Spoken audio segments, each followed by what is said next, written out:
My name is Sameem Ali. I'm a survivor of forced marriage.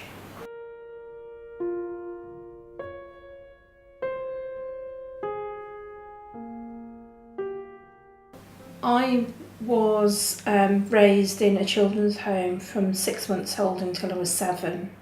I was a very inquisitive child, and by the time I was 12, I became a gobby teenager. I started answering back. I started telling them you can't hit me anymore. And so forced marriage is always about power and control. They thought that they couldn't control me anymore, so they took me to Pakistan and did the unthinkable. I was forced into marriage at the age of 13.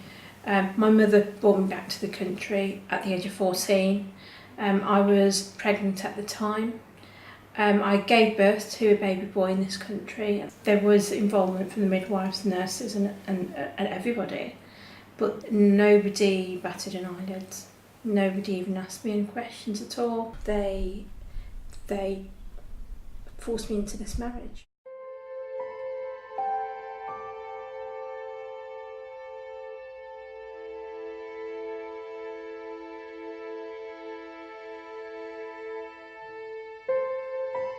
My parents were strict Muslims, and as a teenager I couldn't choose when I went out or who my friends were.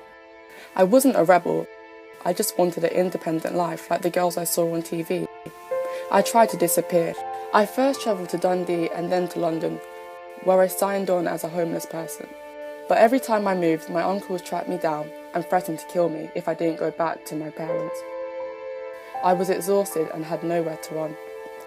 On the night I returned home, one of my uncles wrapped his hand around my throat and hissed in my ear, and then he'd happily serve 20 years for killing me if I ever pulled a stunt like that again. My name is Jasmine Danish, and I've been working in and around education and social issues for the last 38 years. If it means that you become the talking point for the rest of society in your community, as somebody who's challenged the order of things, you're disgraced, in inverted commas. That disgrace, rather than the family suffer it, will then backfire on the person who's caused it, and therefore you get the violence that's perpetuated around. Soon afterwards, my parents told me we were going on a family holiday to visit relatives in Pakistan. But from the day we arrived, I was bombarded with pressure to marry a man I was distantly related to on my father's side.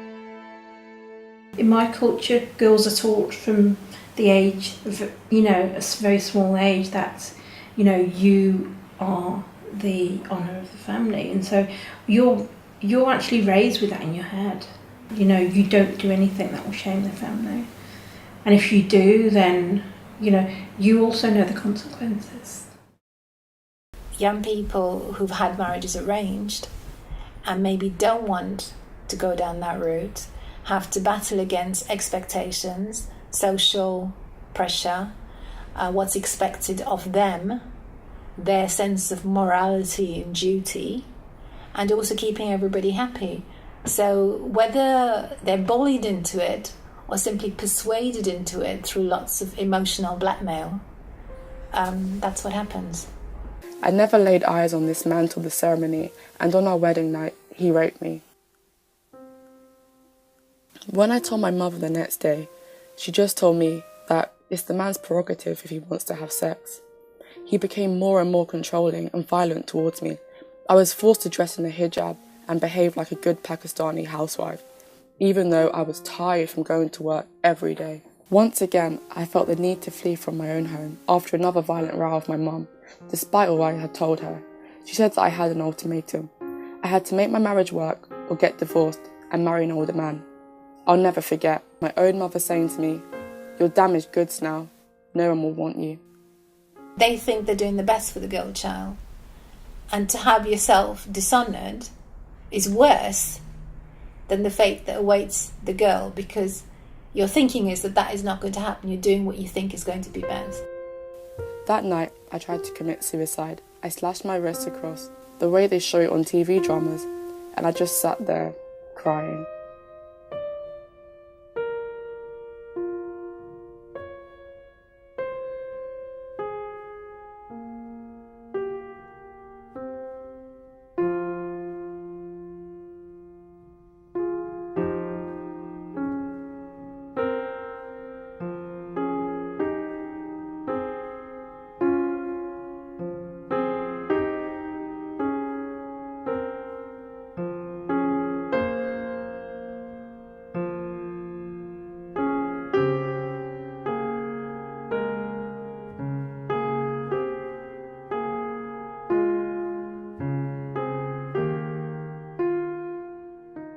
what doesn't kill you makes you stronger.